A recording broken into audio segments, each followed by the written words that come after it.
we're going to continue on with our unit on finding perspective today, and we're going to read a text called Charles. It's by Shirley Jackson, who's one of my favorite authors of short stories. She's written a lot of really good ones. So if you haven't read anything by Shirley Jackson, I would suggest you do that. So what I'm going to do is I'm going to read out loud, and then I'll ask you a question that you need to answer. You know, if you're doing this on a Nearpod, it'll take you to the question automatically. If not, you'll need to pause me and answer the question in your notebook or on a Word document or whatever. So this is Charles by Shirley Jackson. The day my son Laurie started kindergarten, he renounced corduroy overalls with bibs and began wearing blue jeans with a belt. I watched him go off the first morning with the older girl next door, seeing clearly that an era of my life was ended. My sweet-voiced nursery school tot replaced by a long-trousered, swaggering character who forgot to stop at the corner and wave goodbye to me. All right, the first question I want you to pause and answer is, how does the narrator feel about her son going to kindergarten, and how do you know? All right, we're going to continue reading. He came home the same way, the front door slamming open, his cap on the floor, and the voice suddenly became raucous, shouting, "Isn't anybody here?" At lunch, he spoke insolently to his father, spilled his baby sister's milk, and remarked that his teacher said we were not to take the name of the Lord in vain. "How was school today?" I asked, elaborately casual. "All right," he said. "Did you learn anything?" his father asked. Laurie regarded his father coldly. "I didn't learn nothing," he said. "Anything," I said. "Didn't learn anything." "The teacher spanked a boy, though," Laurie said, addressing his bread and butter. "For being fresh," he added, with his mouth full.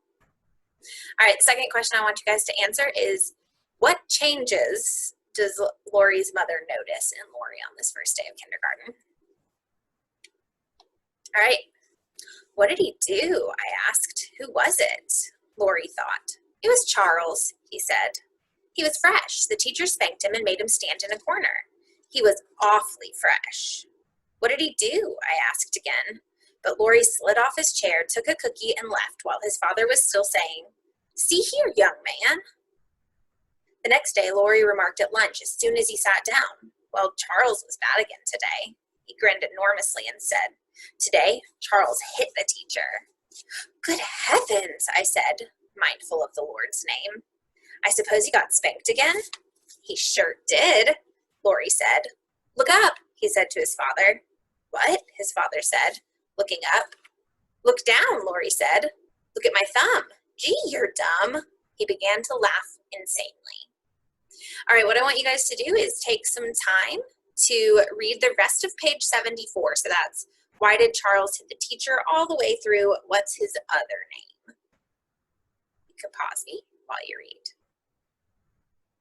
Okay, now that you're at the bottom of page 74, I want you to take some time to answer this question. Does Laurie want to talk about Charles's behavior? How do you know? All right, so now we're at the top of page 75. "He's bigger than me," Laurie said, "and he doesn't have any rubbers, and he doesn't ever wear a jacket." Okay, so just from that one line, I want you to stop and answer this question. What does this description tell you about how Laurie feels about Charles? Go ahead and pause me and answer.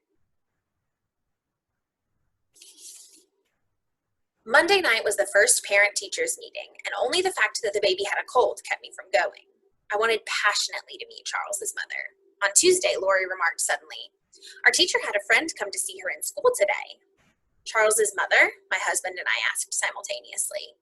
"Nah," Laurie said scornfully. "It was a man who came and made us do exercises. We had to touch our toes. Look." He climbed down from his chair and squatted down and touched his toes. "Like this," he said.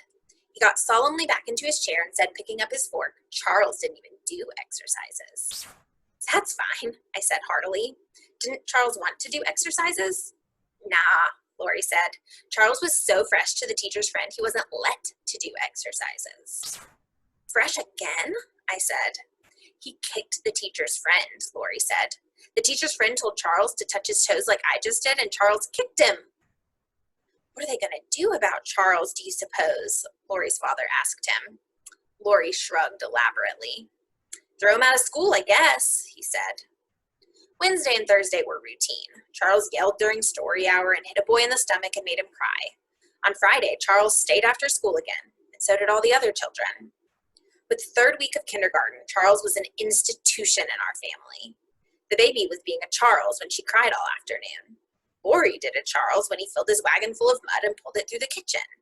Even my husband, when he caught his elbow in the telephone cord and pulled the telephone, ashtray, and a bowl of flowers off the table, said after the first minute, "Looks like Charles." All right, so the fact that Charles has become an institution in the household and they call all of the bad things that happen like Charlesing, what do you think this means for Lori? How might he interpret this? Go ahead and answer that question and then press play. During the third and fourth weeks, it looked like a reformation in Charles. Lori reported grimly at lunch on Thursday of the third week, "Charles was so good today, the teacher gave him an apple." All right, based on that, what can we infer a reformation is? Let's go ahead and answer that question. All right, I want you to read silently to the bottom of page 76, which is through where it says he also threw chalk. When you're ready to keep going, press play. All right, we're at the top of page 77 now.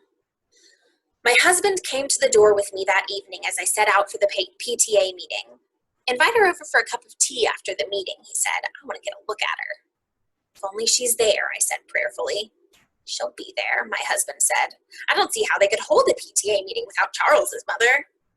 At the meeting, I sat restlessly, scanning each comfortable matronly face, trying to determine which one hid the secret of Charles. None of them looked to me haggard enough. No one stood up in the meeting and apologized for the way her son had been acting. No one mentioned Charles. After the meeting, I identified and sought out Lori's kindergarten teacher. She had a plate with a cup of tea and a piece of chocolate cake. I had a plate with a cup of tea and a piece of marshmallow cake. We maneuvered up to one another cautiously and smiled.